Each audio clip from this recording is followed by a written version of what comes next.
I never thought a simple piece of paper could shatter my entire world.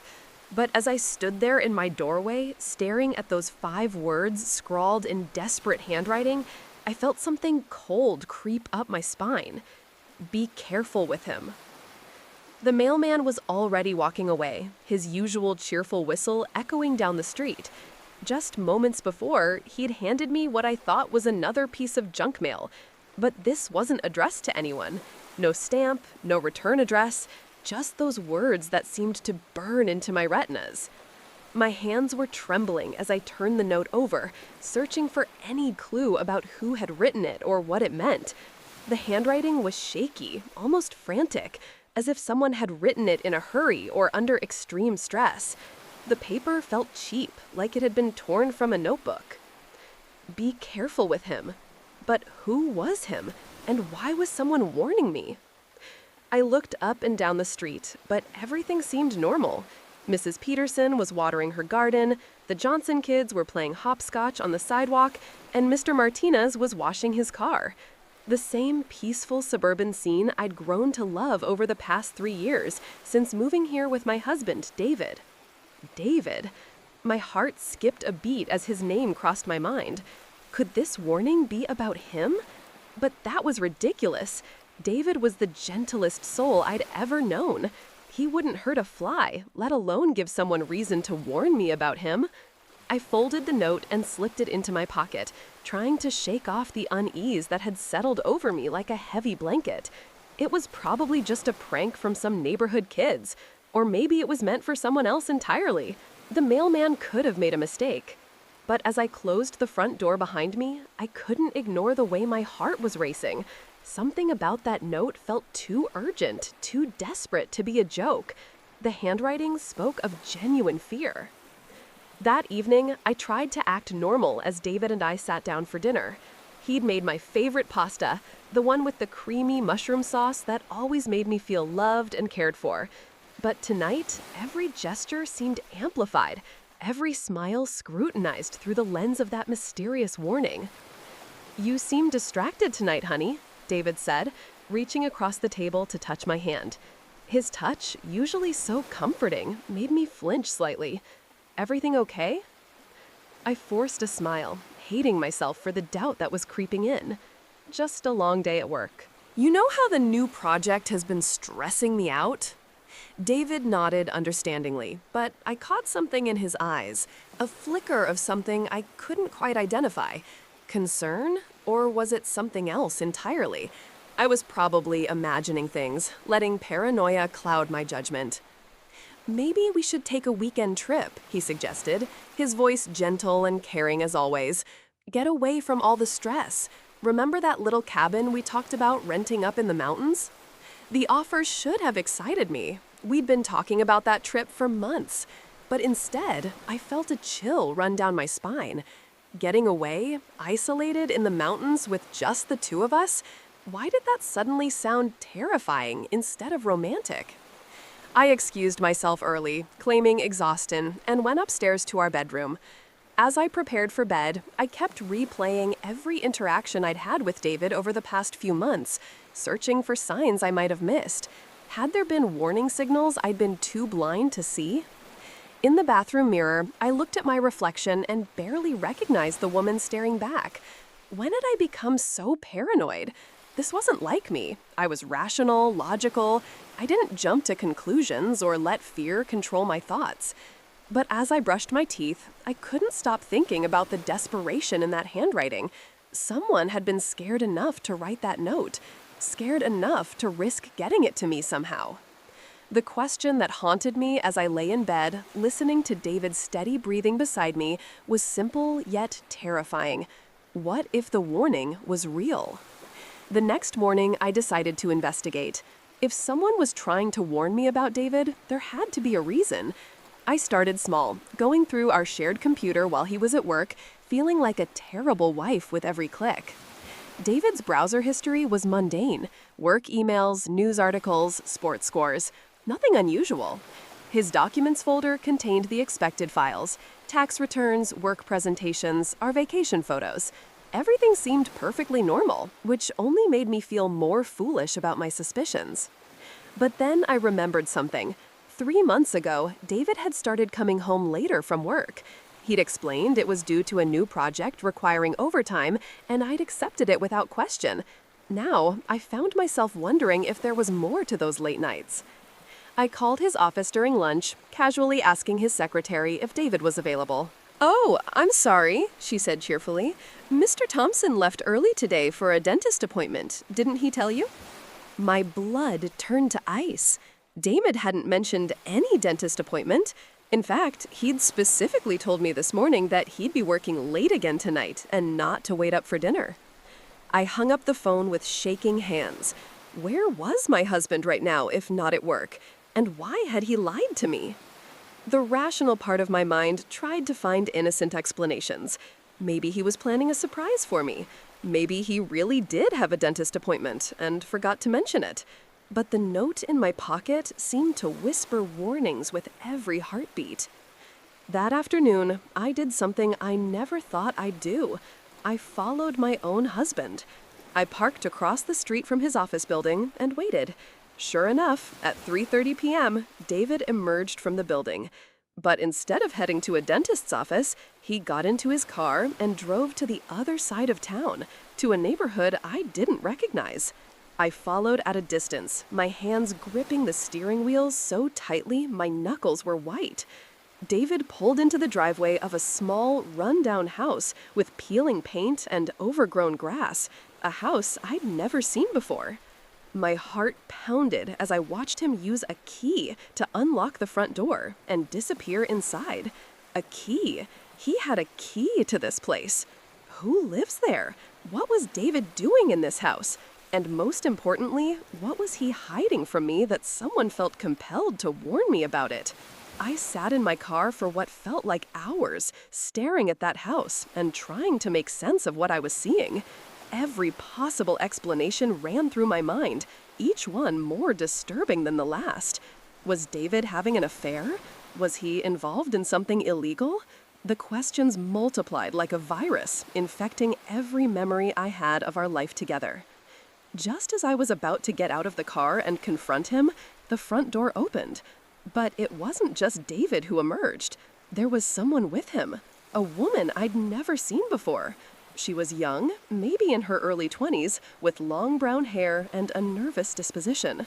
She kept looking around as if she was afraid someone might see her.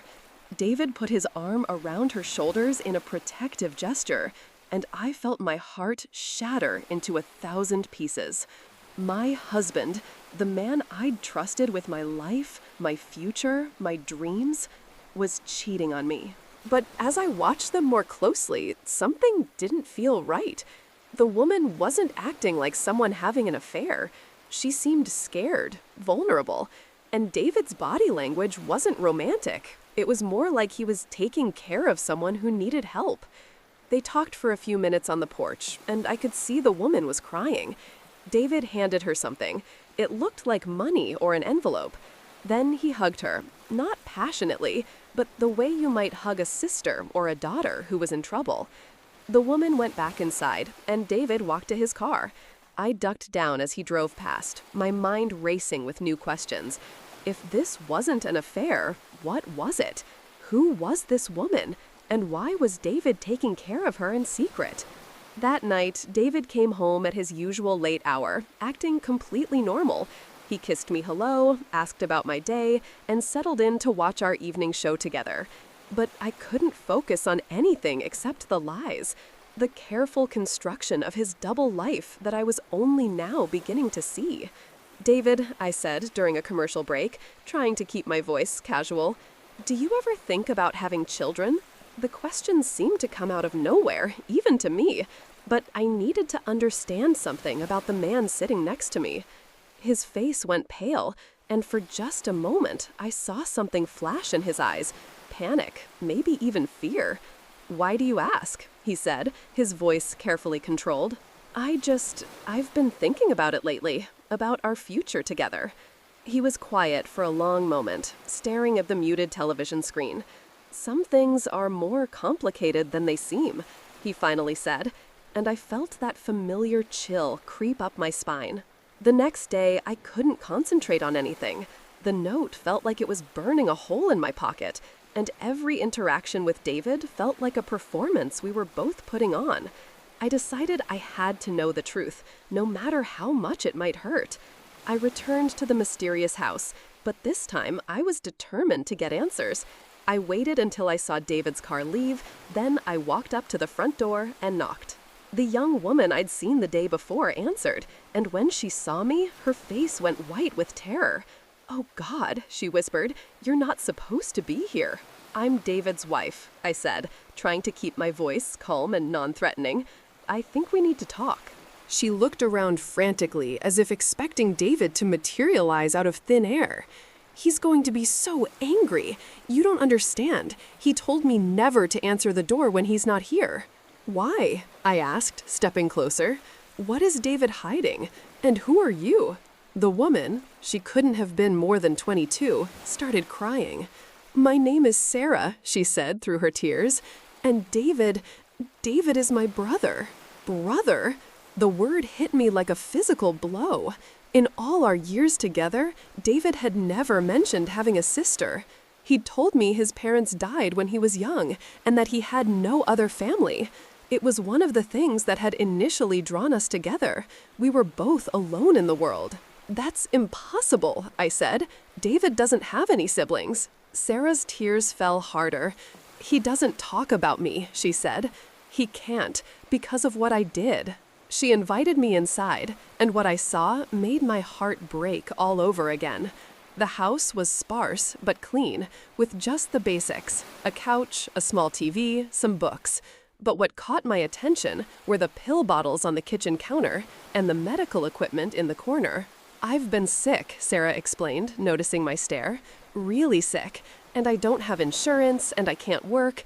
And David has been taking care of me, paying for everything. The doctors, the medicine, this house, everything." I sank into the couch, trying to process this information. "But why keep it a secret? Why not tell me about you?" Sarah looked away, shame written across her face. "Because of my past, because of the things I've done. David was protecting you from me, and he was protecting me from people who might want to hurt me." The pieces were starting to come together, but I still didn't understand why someone would warn me to be careful with David. If anything, he sounded like a hero, sacrificing to take care of his sick sister. "Sarah," I said gently, "did you write me a note? A warning about David?" Her confused expression told me everything I needed to know. Sarah hadn't written that note. Someone else had. Someone who knew about David's secret, but interpreted it very differently than the reality I was now discovering. "I didn't write any note," Sarah said, her confusion evident. "But there is someone who knows about David helping me. Someone who's been watching us." My blood ran cold. "Who?" Sarah glanced toward the window nervously. "There's this man, Marcus. He used to be involved with me. Before I got sick, before I turned my life around. He's been trying to get me to come back to him, but David won't let him near me." She pulled back her sleeve, revealing a faded bruise on her arm. "Marcus did this the last time he tried to visit. David found out and told him to stay away. That was 2 weeks ago." 2 weeks ago, right around the time I'd noticed David becoming more protective, more watchful. I'd attributed it to work stress, but now I realized he'd been worried about something much more serious. "Marcus is dangerous. He's got this way of twisting things, making people believe lies about the people I care about. If he wrote you that note, it's because he wants to break up David's marriage. He thinks if David doesn't have you to worry about, he'll stop protecting me." The realization hit me like a tsunami. The note wasn't warning me about David. It was trying to turn me against him.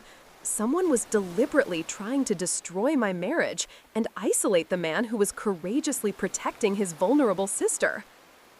"Where can I find this Marcus?" I asked, anger building in my chest.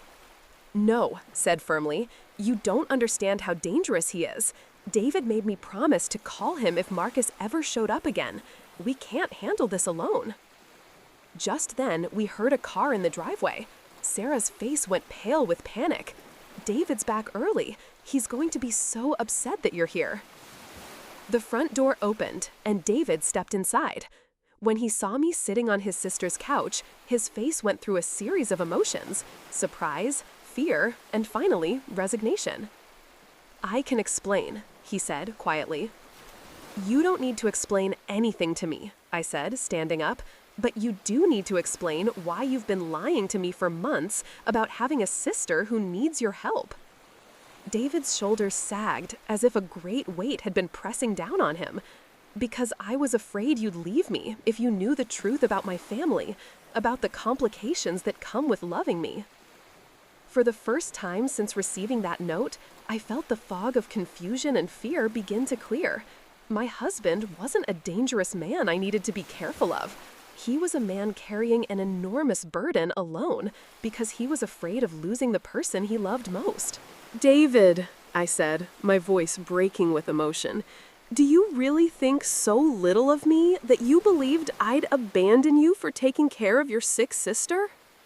He looked at me with such pain in his eyes that I wanted to hold him and never let go.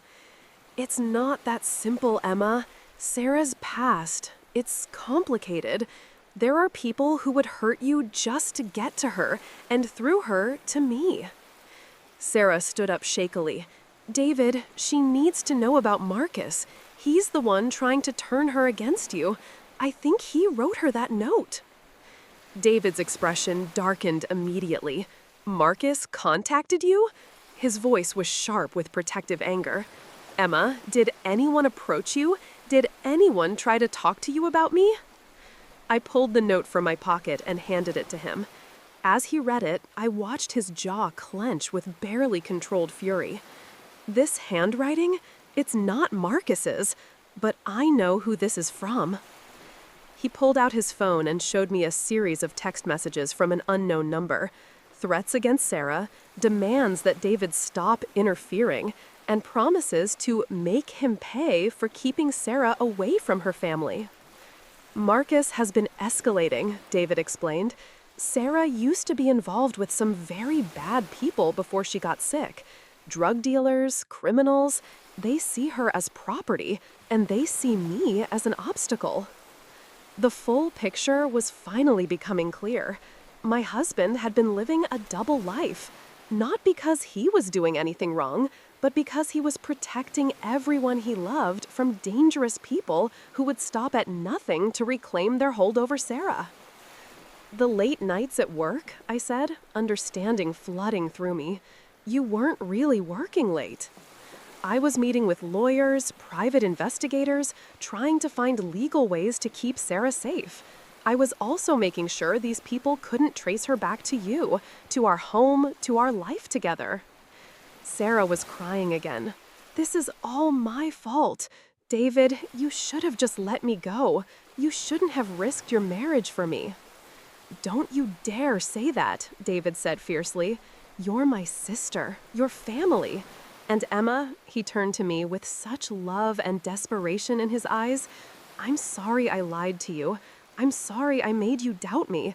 I was just trying to protect everyone I love." I understood now why someone had warned me to be careful with him. From an outsider's perspective, David's secretive behavior, his lies about working late, his mysterious connections to dangerous people, it all looked suspicious. Someone who didn't know the full story might genuinely believe they were helping me by warning me about my husband. But they were wrong, so completely, tragically wrong. "We need to figure out who wrote this note," I said, holding up the warning message, "because whoever it was, they're being manipulated by Marcus or his associates. They think they're helping me, but they're actually doing exactly what these criminals want, driving a wedge between us." David nodded grimly. "I have a few ideas about who it might be. Marcus has been asking questions around the neighborhood, talking to people, probably spinning lies about why I'm really visiting Sarah." "What kind of lies?" I asked, though I was beginning to understand the scope of the manipulation. "He might have told people that Sarah is my mistress, or that I'm involved in something illegal with her. He's smart enough to know that the truth, that I'm just helping my sick sister, wouldn't be enough to turn you against me. So he creates a more compelling narrative. Sarah was pacing now, agitated and scared. He used to do this when we were together, twist the truth, make people believe whatever version of reality served his purposes. He made me believe that my own family had abandoned me, that he was the only person who cared about me. The psychological manipulation was becoming clear to me. Marcus wasn't just trying to get Sarah back, he was systematically destroying the support system that had helped her escape from him. David was the strongest pillar of that support system, and our marriage was what gave David the stability and strength to keep fighting for his sister. "Emma," David said, taking my hands in his, "I need you to know that I never meant for this to touch your life.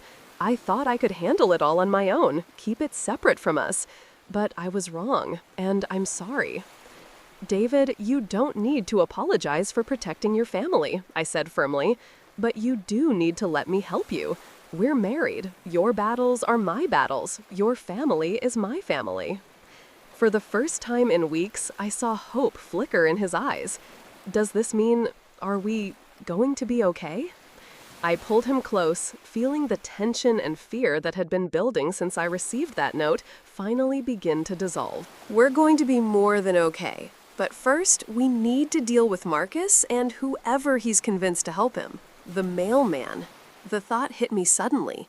Our regular mailman, Jerry, had been acting strangely lately, more talkative than usual, asking casual questions about David's work schedule, commenting on how often David seemed to be away from home.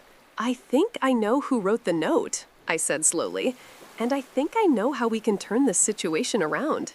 The next morning, I was waiting by the mailbox when Jerry arrived for his daily route.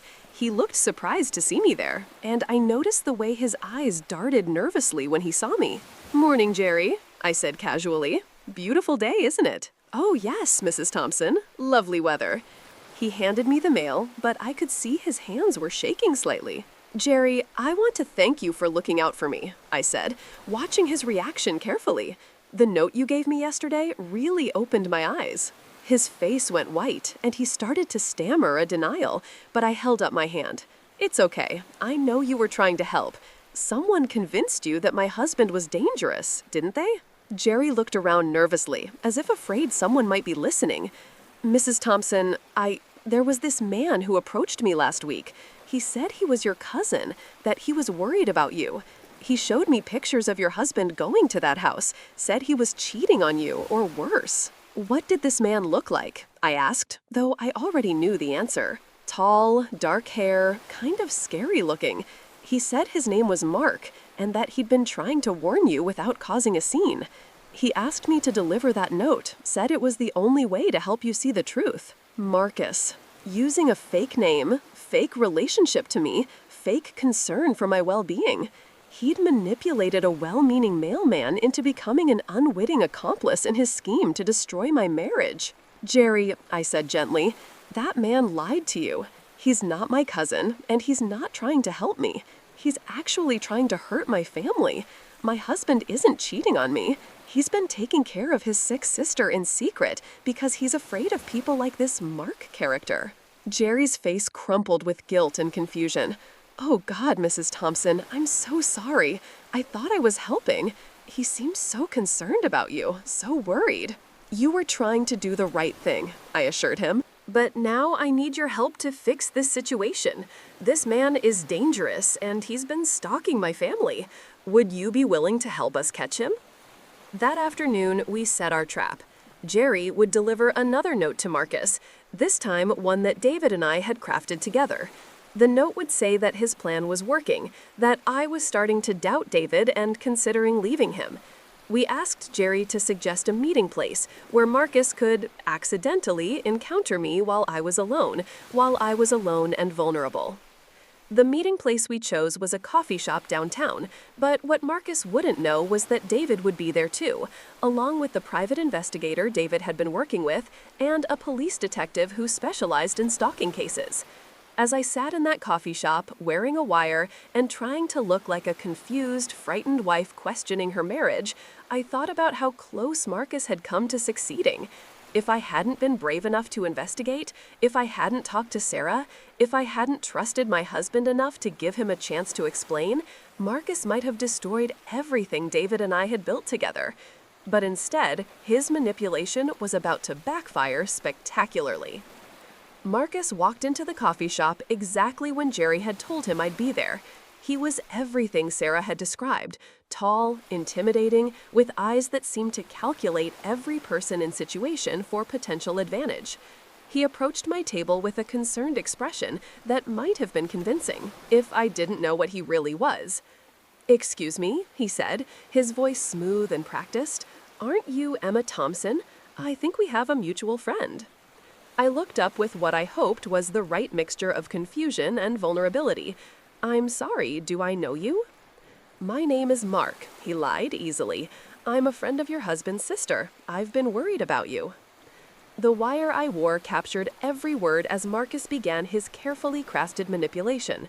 He told me that David was involved with dangerous people, that Sarah wasn't really his sister but his mistress and drug dealer, that my life was in danger if I stayed with him. "I have proof," Marcus said, pulling out his phone to show me photos he'd taken of David entering Sarah's house. "Your husband is living a double life, and the people he's involved with won't hesitate to hurt you if you get in their way." It was masterfully done. If I had been the frightened, confused wife he believed me to be, I might have been completely convinced. Marcus understood exactly which fears to prey upon, which doubts to amplify. But what he didn't understand was that love built on truth is stronger than manipulation built on lies. "That's very interesting," I said, standing up from the table. "David, did you hear all of that?" The color drained from Marcus's face as David emerged from behind a nearby pillar, followed by Detective Rodriguez and the private investigator. "Every word," David said, his voice hard as steel. Marcus tried to run, but he was surrounded. As Detective Rodriguez arrested him for stalking, harassment, and intimidation, Marcus's facade finally cracked. "She belongs with me," he screamed, his carefully constructed concerned citizen act dissolving into the possessive rage of an abuser. "Sarah is mine. I made her who she is." "Sarah is free," David said firmly, "and she's going to stay that way." Later that evening, as we sat in our living room with Sarah, who had finally been able to come to our house safely, I reflected on how a simple note had nearly destroyed my marriage, but ultimately made it stronger. "I'm sorry you both had to go through this because of me," Sarah said, tears in her eyes. "Don't apologize for being loved," I told her. "David did the right thing protecting you. I just wish he'd trusted me enough to let me help from the beginning." David took my hand. "I promise no more secrets. We face everything together from now on." That note, "Be careful with him," had been meant to warn me away from the man I loved. Instead, it led me to understand just how deeply good and protective that man truly was. Marcus had tried to use our love against us, but love built on trust and truth can't be broken by lies. Sometimes the people we need to be most careful of are the ones who claim to be protecting us from the people who actually love us. Real love doesn't operate in shadows and manipulation. It operates in truth, even when that truth is complicated and difficult. If this story resonated with you, if it reminded you of the power of trust and communication in relationships, please subscribe to our channel. Share your own stories in the comments about times when you had to choose between fear and love, between doubt and trust. And remember, the strongest relationships are built not on perfection, but on the courage to face imperfection together.